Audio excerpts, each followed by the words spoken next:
शराब घोटाले में फंसे केजरीवाल ने छोड़ा भ्रष्टाचार का मुद्दा। मुफ्त बिजली पानी से बात न बनता देख इमामों की तनख्वाह लटकाकर पुजारियों के लिए की 18,000 रुपए वेतन की घोषणा। चौथी बार सीएम बनने के लिए हिंदुत्व की पीछ पर आए केजरीवाल। एक दशक दिल्ली की सत्ता में रहने के बावजूद इस बार महिला सम्मान व संजीवनी योजना को लेकर भी कर रहे हैं केवल चुनावी घोषणाएं। अपनी माता एवं पूर्व सीएम शीला दीक्षित के अपमान का बदला लेने के लिए 11 साल बाद पहली बार खुलकर केजरीवाल के खिलाफ मैदान में उतरे संदीप दीक्षित। केजरीवाल के भ्रष्टाचार को लेकर व्हाइट पेपर जारी करने के दौरान वरिष्ठ कांग्रेस नेता अजय माकन भी कह चुके हैं उन्हें फर्जीवाल। माकन व दीक्षित जैसे नेताओं पर एक्शन लेने के लिए 24 घंटे का अपना अल्टीमेटम भूले आप नेता। सीएम आतिशी मार लेना पर मानहानि के केस से 10 करोड़ की राशि मिलने की सूरत में यमुना की सफाई व प्रदूषण नियंत्रण पर सारी रकम खर्च करेंगे कांग्रेस नेता दीक्षित। तेज तर्रार भाजपा नेता अनुराग ठाकुर द्वारा केजरीवाल के 10 घोटाले गिनाए जाने के बाद सुधांशु त्रिवेदी ने उठाए आप सरकार के वादा तोड़ने वाले 10 मुद्दे। दिल्ली में आचार संहिता लागू न होने के बावजूद पुजारियों को वेतन व महिला सम्मान राशि जैसी योजनाओं की अधिसूचना जारी नहीं कर रही है आप सरकार। केंद्र सरकार दिल्ली के अलग अलग हिस्सों में कई सारे मंदिरों को और बौद्ध धर्म के मंदिरों को तोड़ने का प्लान बना रही है। 22 नवंबर को रिलीजियस कमेटी की एक मीटिंग हुई, उसके ये मिनट्स हैं। ये मिनट्स मैं इसलिए दिखा रही हूं क्योंकि कल जब मैंने एलजी साहब को चिट्ठी लिखी तो उनके ऑफिस ने कई मीडिया वालों को कहा कि ऐसा कोई भी निर्णय मंदिर तोड़ने का नहीं हुआ।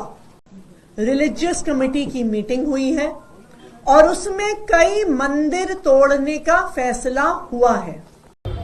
मुझे अफसोस है कि दिल्ली में एक ऐसी मुख्यमंत्री हैं जो अपनी संवैधानिक मर्यादा को नहीं समझती। आज नए वर्ष के पहले दिन वो दिल्ली का धार्मिक सद्भाव खराब करना चाहती हैं। वो ये झूठ बोल रही हैं कि दिल्ली में मंदिर तोड़ने की साजिश की जा रही है। मुख्यमंत्री आतिशी मार लेना, आपको एक बात समझ में आनी चाहिए कि दिल्ली सरकार की रिलीजियस कमेटी, जिसके अध्यक्ष दिल्ली के गृह मंत्री खुद होते हैं और मुख्यमंत्री उसकी सिफारिश करते हैं, और मुख्यमंत्री की जिम्मेदारी होती है कि दिल्ली में रिलीजियस कमेटी ने क्या निर्णय लेने होते हैं। पिछले विधानसभा चुनाव से पहले भी इसी तरह से शाहीन बैग और उत्तर पूर्वी के दंगे आप लोगों ने करवाने की कोशिश की थी, और आज जानबूझकर मंदिरों का नाम ले लेकर जिस तरह से आप दिल्ली में सांप्रदायिक तनाव पैदा करना चाहती हैं, मैं आपको चेतावनी देता हूं। अगर दिल्ली में कोई भी दुर्घटना घटती है तो उसकी जिम्मेदार आप होंगी, क्योंकि आप सनातन और हिंदू धर्म विरोधी हैं। देखिए, हमारे सुल्तान साहब जो हैं शीश महल के, कई नाम हैं उनके, फर्जीवाल हैं, नटवरलाल हैं, लेकिन वो ऐसे गिरगिट हैं जो रंग बदलने में माहिर हैं। और इस गिरगिट के बदलते रंग, कभी नीला पीला, कभी हरा, तो कभी भगवा के संग, तो बहुत कुछ हो रहा है।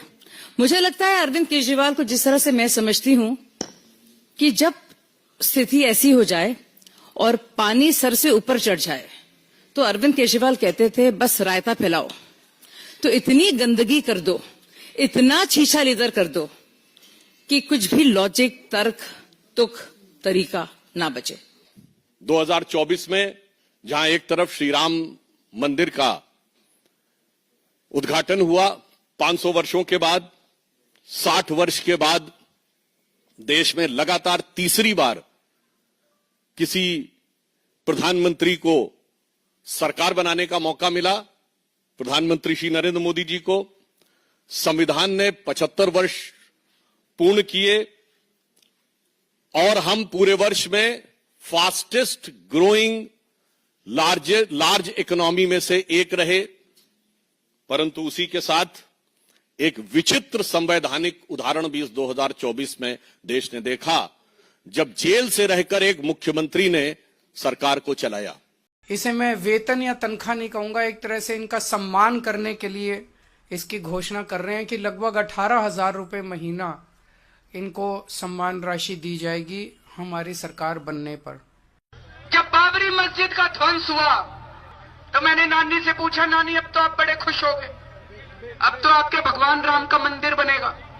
कहती है ना बेटा, मेरा राम किसी की मस्जिद तोड़ के ऐसे मंदिर में नहीं बस सकता। अगर हमारे देश को तरक्की करनी है तो ये मंदिर मस्जिद बनाने से नहीं होगी। अगर कोई फर्जीवाड़े का राजा है पूरे देश के अंदर तो वो फर्जीवाल केजरीवाल है। हम 17 महीने की सैलरी की डिमांड लेकर आए हैं कि हमारी 17 महीने की सैलरी दे दो, क्योंकि जितने इमाम हैं करीब 250 इमाम, ये सारे के सारे परेशान हैं। 18,000 रुपये सैलरी है, मात्र 18,000 रुपये, यानी इनका जो मजदूर है दिल्ली सरकार का उसको ये लोग 21,000 कुछ देते हैं, और इमाम की सैलरी सिर्फ 18,000 है, और वो 18,000 भी 17 महीने से रुकी है। घोटालों की जब बात आती है तो भ्रष्टाचार के खिलाफ केजरीवाल जी ने कहा था कि सोनिया गांधी का रिमांड लो, कुछ दिन जेल में डालो तो सब सच उगलेगी। ये मैंने नहीं, केजरीवाल जी ने कहा था।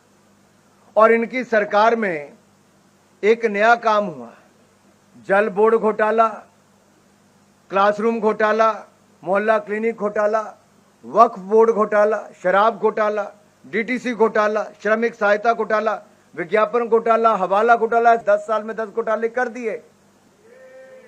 ये कैसी सरकार है? धोखा हो गया इस देश के साथ बहुत बड़ा। बंद कर दो सीबीआई, बंद कर दो एनफोर्समेंट डायरेक्टोरेट, बंद कर दो सारी जांच एजेंसियां, बंद कर दो एसीबी। अगर तुमसे जांच नहीं होती तो जांच करानी है, सोनिया गांधी को गिरफ्तार करो, 2 दिन उसका इंटेरोगेशन करो, देखो पता चल जाएगा किस किसने रिश्वत लिया और किस किसने। Making it very clear on your channel, on your program today, I will never fight elections in my life and I don't want to hold any post in my life. Delhi व केंद्र में मौजूद कांग्रेस की सरकार को जनता की नजर में महाभ्रष्ट साबित कर 11 साल पहले करप्शन के मुद्दे पर सत्ता में आए अरविंद केजरीवाल खुद करोड़ों के शराब घोटाले में तिहाड़ जेल में 6 माह रहने के बाद अब अपने चुनाव प्रचार के दौरान भ्रष्टाचार का नाम तक नहीं ले रहे हैं। कुछ दिन पहले हालांकि भाजपा व कांग्रेस ने केजरीवाल के घोटालों व भ्रष्टाचार को मुद्दा बनाते हुए दिल्ली की आप सरकार को घेरने की कोशिश की, मगर इसके बाद आम आदमी पार्टी ने घोषणाओं व आरोपों का ऐसा भ्रमजाल फैलाया कि पिछले 3-4 दिन में भाजपा कांग्रेस सफाई देते देते डिफेंसिव मोड में नजर आ रहे हैं। केजरीवाल तो आम आदमी पार्टी ने एक तरफ जहां करीब 17 माह से मौलाना व मौलवियों की सैलरी जारी करने पर चुप्पी साध ली है, वहीं दिल्ली के पुजारियों को 18,000 रुपए महीना वेतन देकर पहली बार किसी चुनाव में भाजपा की तरह हिंदुत्व के बीच पर खेलना भी शुरू कर दिया है।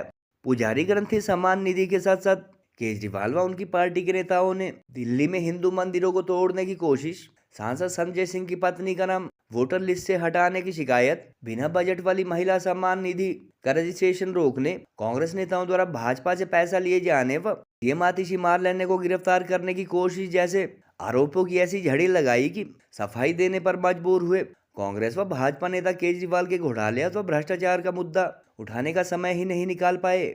सोशल मीडिया पर चल रही खबरों के मुताबिक दिल्ली के बड़े बड़े मीडिया हाउसेज व पत्रकारों को मोटी ऐड देने वाले केजरीवाल के बयानात व खबरों को अधिकतर चैनल द्वारा प्रमुखता से दिखाए जाने व दिल्ली के कांग्रेस व भाजपा के नेताओं के बयानों को ज्यादा तवज्जो न दिए जाने से विरोधी दल अब तक परसेप्शन की लड़ाई में भी केजरीवाल पर हावी होते नहीं दिख रहे हैं। भ्रष्टाचार के मुद्दे पर गत सप्ताह जहां सांसद अनुराग ठाकुर ने केजरीवाल के शराब घोटाला, डीटीसी घोटाला, जल बोर्ड, क्लासरूम, मोहल्ला क्लिनिक, शीश महल व श्रमिक सहायता घोटाला जैसे 10 कथित स्कैंडल गिनाए, वहीं आज भाजपा के राष्ट्रीय प्रवक्ता सुधांशु त्रिवेदी ने भी केजरीवाल द्वारा पूरे न किए गए 10 वादों को मीडिया के समक्ष रखा। इसके अलावा गत सप्ताह केजरीवाल के भ्रष्टाचार को लेकर जारी किए गए श्वेत पत्र के दौरान दिल्ली के वरिष्ठ कांग्रेस नेता अजय माकन भी उन्हें फर्जीवाल व एंटी नेशनल कह चुके हैं। माकन के बयानों पर हालांकि आप नेताओं ने कांग्रेस को उन पर एक्शन लेने के लिए 24 घंटे का अल्टीमेटम दिया था, मगर अब दूसरे मुद्दों व आरोपों पर पार्टी ने ध्यान केंद्रित कर लिया है। दिल्ली की पूर्व मुख्यमंत्री शीला दीक्षित को जनता की नजर में भ्रष्ट साबित कर 3 बार मुख्यमंत्री बन चुके केजरीवाल के खिलाफ अब शीला दीक्षित के बेटे संदीप दीक्षित भी 1 दशक बाद पहली बार खुलकर मैदान में आ गए हैं और केजरीवाल को भ्रष्टाचार के मुद्दे पर घेरते हुए उनसे 11 साल पहले के 360 पेज के भ्रष्टाचार के सबूत भी मांगने लगे हैं। इतना ही नहीं, संदीप दीक्षित ने उन पर भाजपा से करोड़ों रुपए लेने के आरोप लगाने वाली सीएम आतिशी मारलेना पर मानहानि का मामला दर्ज करने का ऐलान करते हुए कहा कि इससे 10 करोड़ की राशि मिलने की सूरत में 5 करोड़ जहां वह दिल्ली में यमुना की सफाई पर खर्च करेंगे, वहीं अन्य 5 करोड़ दिल्ली की जहरीली हवा को साफ करने पर खर्च किया जाएगा। आतिशी जी ने कोई 5-6 दिन पहले एक प्रेस कॉन्फ्रेंस में इस बात को कहा कि मुझे भारतीय जनता पार्टी से सैकड़ों करोड़ों मिलते हैं, तो मुझे याद आई कि पिछले 10-12 साल से जिस तरीके से इन्होंने विधिवत तरीके से, नियमित तरीके से कांग्रेस पे, मुझ पे, मेरी स्वर्गीय माता जी पर एक एक करके हमले किए थे भ्रष्टाचार के, उस पर मैं आप लोगों द्वारा उनसे सवाल उठाना चाहता हूं। ये 360 पेज का एक सबूत लेकर घूमते थे शीला जी के खिलाफ। ये कई बार लोगों ने मुझसे पूछा, लेकिन कभी इनको प्रेस कॉन्फ्रेंस में से क्यों नहीं पूछा जाता है कि वो 360 पेज क्या थे? क्योंकि मुझे विजय कुमार मल्होत्रा जी ने एक बार बताया था कि भारतीय जनता पार्टी का एक डेलीगेशन गया था जब ये मुख्यमंत्री बने थे, और इनसे कहा था कि आपके पास 360 पेज के सबूत हैं, उन सबूतों का आप क्या कर रहे हैं? तो केजरीवाल साहब ने वो सबूत सामने किए, और वो सबूत क्या थे? वो 360 पेपर की कटिंग थी। ये शायद पहला व्यक्ति होगा जो पेपर की कटिंग को बतौर सबूत प्रस्तुत करता है। आज ही इस प्रेस कॉन्फ्रेंस के बाद मेरे लॉयर साहब से मैंने बात की है, और मैं आतिश जी और संजय सिंह के खिलाफ, दोनों के खिलाफ क्रिमिनल और सिविल डेफोमेशन का मामला लेकर जा रहा हूं। और मैंने कहा है कि आप इन पे मुझे 10 करोड़ रुपया दीजिए, वो 10 करोड़ रुपया में 5 करोड़ हम यमुना क्लिनिक में देंगे, यमुना जी की सफाई के लिए डोनेट कर दूंगा। गोल्ड कड़ा या टेम्पर ज्वेलरी लेना चाहते हो तो ये है बेस्ट ऑप्शन। हिमाचल का popular jewellery brand Bhushan jewellers कड़ों की कलेक्शन में टेम्पर ज्वेलरी, शीट कड़ा, मीना वर्क गोल्ड कड़ा, गेरू कड़ा, ऑक्सीडाइज्ड गोल्ड कड़ा, बैंगल्स जैसी widest collection lowest making charges के साथ आपको बेस्ट प्राइसिंग में दे रहा है। तो अगर आप भी चाहते हैं गोल्ड कड़ा या टेम्पर ज्वेलरी खरीदना तो जरूर विजिट कीजिए भूषण ज्वेलर्स, लोअर बाजार, सोलन।